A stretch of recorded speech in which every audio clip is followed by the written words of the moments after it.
আসসালামু আলাইকুম রহমতুল্লাহি ওয়া বারাকাতুহু। আমি আপনাদের সামনে কিছু কথা বলবো, সেটা হলো বর্তমান দেশের যে পরিস্থিতি চলতেছে, এটা করলে আসলে সাধারণ মানুষ যারা তারা খুবই অসহায়ের ভিতরে আছে এবং ক্লান্ত। তাদের যে জুলুম অত্যাচার করেছিল শেখ হাসিনা, এই কথাটা মুখ দিয়ে বলার মতো অনেক মানুষেরই হয়নি। যদিও কেউ বলতো তাহলে সে হয়তো 2 দিন, 5 দিন, 10 দিন, 1 মাসের ভিতরে তাকে নিখোঁজ করে দেওয়া হতো, তাকে গুম করা হতো, হয়তো কোনো মামলা দিয়ে তাকে হেনস্থ করা হতো। আমরা যে স্বাধীনতা দেশে বসবাস করছি, আমরা বুঝতামই না যে আমরা স্বাধীন দেশের নাগরিক। আমরা আমাদের যে নৈতিক একটা দায়িত্ব, এই দায়িত্বটুকু আমরা পেতাম না। আমাদের যে অধিকারটুকু চাইতে গেলে, এটা তো সে বলেছে যে অধিকার চাইলে হয়ে যায় আজাকার। তাহলে আমরা এমন এক পরিস্থিতিতে যে 16টি বছর কাটিয়েছি, কত হাজারো হাজারো মায়ের বুক খালি হয়েছে, কত গুম খুন করে মানুষের জীবন কেড়ে নিয়েছে। আমরা কখনো তো এটা ভেবে দেখিনি যে মানুষ কতদিন বা কত নিষ্ঠুরতা হলে এই কাজগুলো করতে পারে। একটা মানুষকে অন্ধকার কারাগারের ভিতরে দিন রাত 24 ঘন্টা, 1 বছর, 2 বছর, 10 বছর পর্যন্ত যদি বন্ধ করে রাখা হয়, তাহলে সে দুনিয়ার আলো অভাব কি তার থাকলো? সে দুনিয়ার আলো দেখতে পারলো না। রাত কি দিন, দিন কি রাত, সেটা কোনো কিছুই সে অনুভব করতে পারলো না। কিন্তু সে তো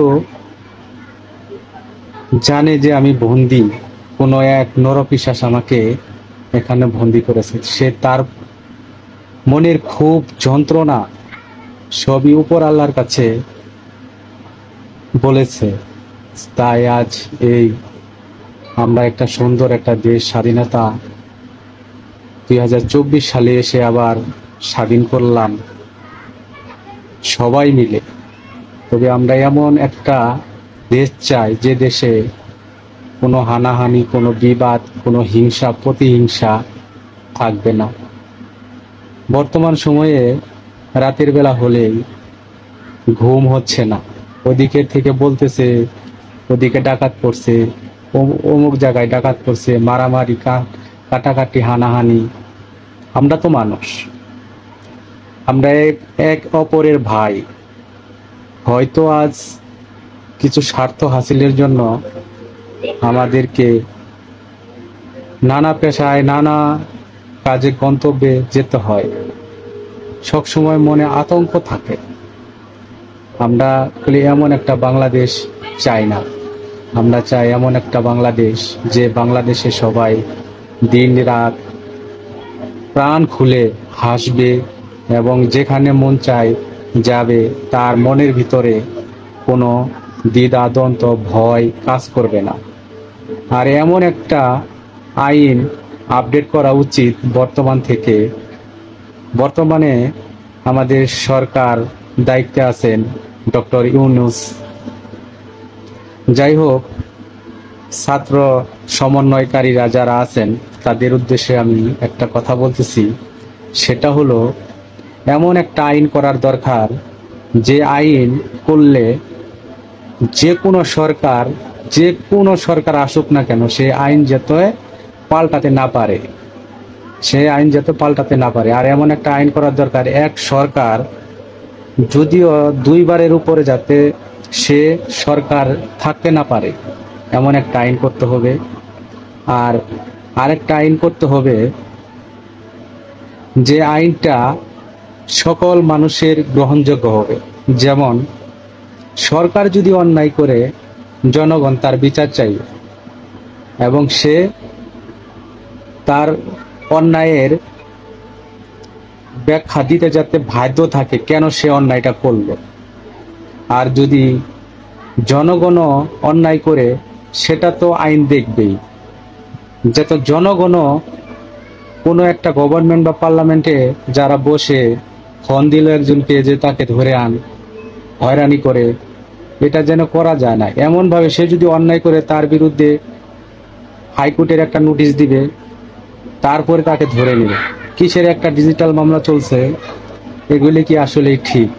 ধরে না জানার পরে পকেটে ইয়াবা মাদক দেওয়ার পরে আসক্ত করে তার নামে একটা মামলা চার্জশিট লেখা হয়, লিখে তাকে হেনস্থ করা হয়।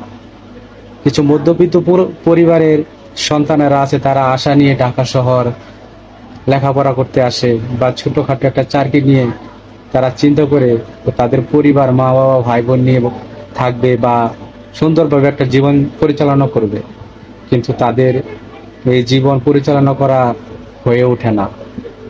আমাদের এই রাজনীতিতে, আজ এই রাজনীতিতে কত হাজারো হাজারো মানুষের প্রাণ চলে যায়।